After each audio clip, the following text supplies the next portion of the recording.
Hamas was started in the late 1980s and is one of two major political parties in the Palestinian territories of the Gaza Strip and the West Bank.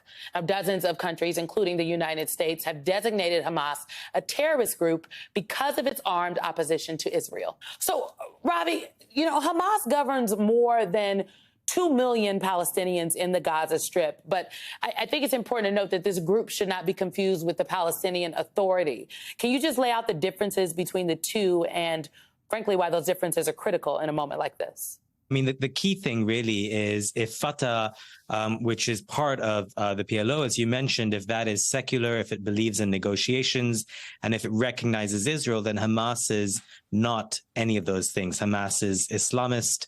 Hamas believes in armed resistance, and it doesn't even recognize Israel. So, and I think that is the basis through which to see what's happening today. I mean, this is a country, this is a group that when it took over the Gaza Strip in 2006, it was essentially, putting forward its ideology, the way of the gun, to the people of Gaza, and essentially saying that if you want anything to come of negotiations, if you want the right to live freely, then you have to vote for us. You have to believe in us.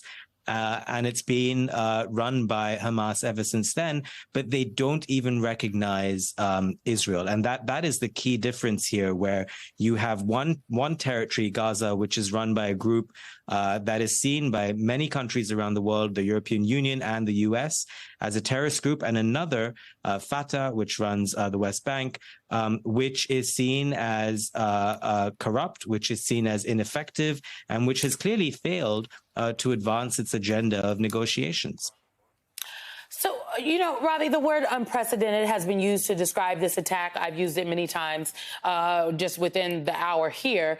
Is the Hamas of today more powerful or even more dangerous than it was in the past?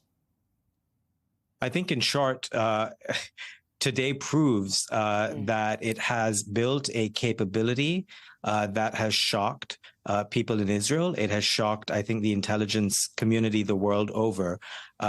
The other phrase you've been using over this hour, Simone, is land, sea, and air. This was a coordinated attack that is just stunning to take in how Israeli authorities were able to miss all the signals that have led to this moment. Israel has its much vaunted Iron Dome, which is supposed to protect the country from rocket attacks. It has, upwards of a 90% success rate, they say, but that didn't work. Or at the very least, so many rockets were fired that enough went through.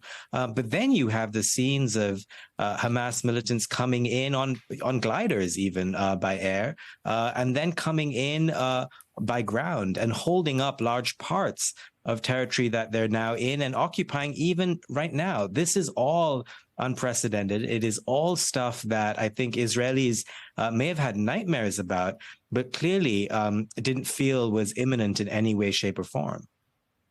Ravi Agrawal, thank you so much for sticking around later and breaking this down for us. I appreciate your time.